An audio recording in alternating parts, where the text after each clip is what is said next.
All right, everybody. Last critter I wanted to visit with you guys today is a snake that I adopted from a lovely family out in Ladner, the Reeds.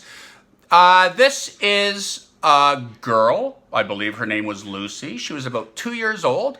She is called a creamsicle corn snake. Corn snakes are one of the most recommended pet snakes to have. They're not mean, they're not aggressive, they don't get huge like certain ones do, but they come in a multitude of colors.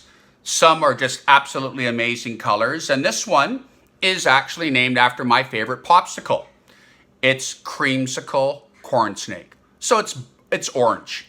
But it's a snake, which means it's part of the reptile family. Cold blood, scaly skin, and a backbone. So it is going to get bigger.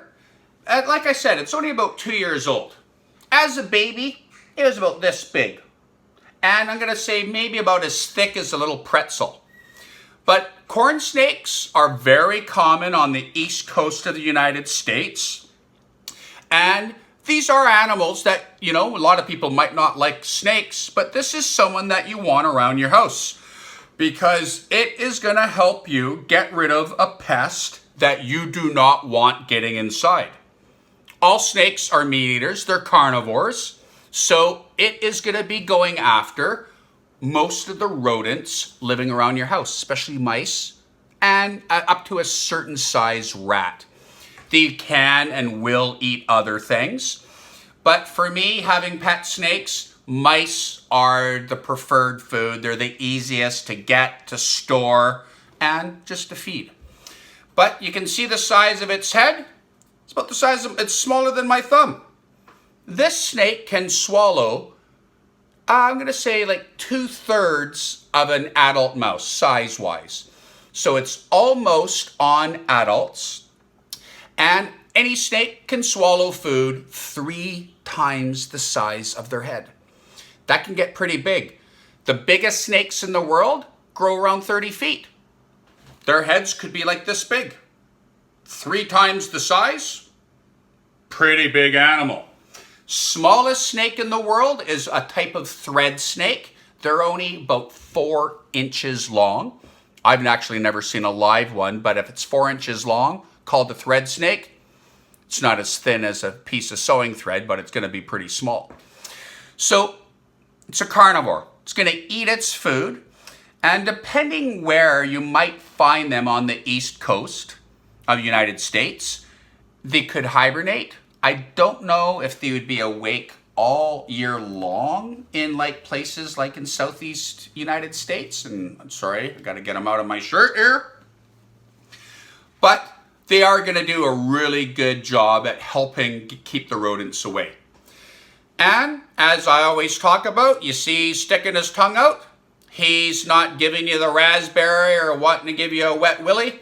He is tasting the air, as that is their number one way to learn what is going on around them. Snakes are deaf, though they can sense vibration and touch. None of them can smell. Their organ for scent is called the Jacobson organ. It's in the roof of their mouth at the end of a little tube that I'm going to just call a straw. So the tongue goes out, they're forked. It's picking up chemicals in the air, goes back in the mouth, into that tube, and touches the Jacobson organ, transfers the chemicals it picks up out of the air to the organ, and then it knows what animal is close to it. Danger, get away. A food source, chase it and get it. Corn snakes will chase their food. Some other snakes are ambush predators, but a corn snake is a hunter. And if you look closely, you can maybe see it's kind of got pinkish eyes. There is albinoism in this color morph of corn snake. Any animal in the world that's albino or got some albinoism in them, their eyesight's not very good or it's really horrible. So this guy's eyesight, not the best. There's better, but there's definitely worse. So again, number one way to learn is taste. So hope you enjoyed visiting with him. And I'm going to come back maybe a couple times this week and get some more videos out there for you guys and catch up for me taking a little bit of time off. Thanks again. Have a good day and wash your hands.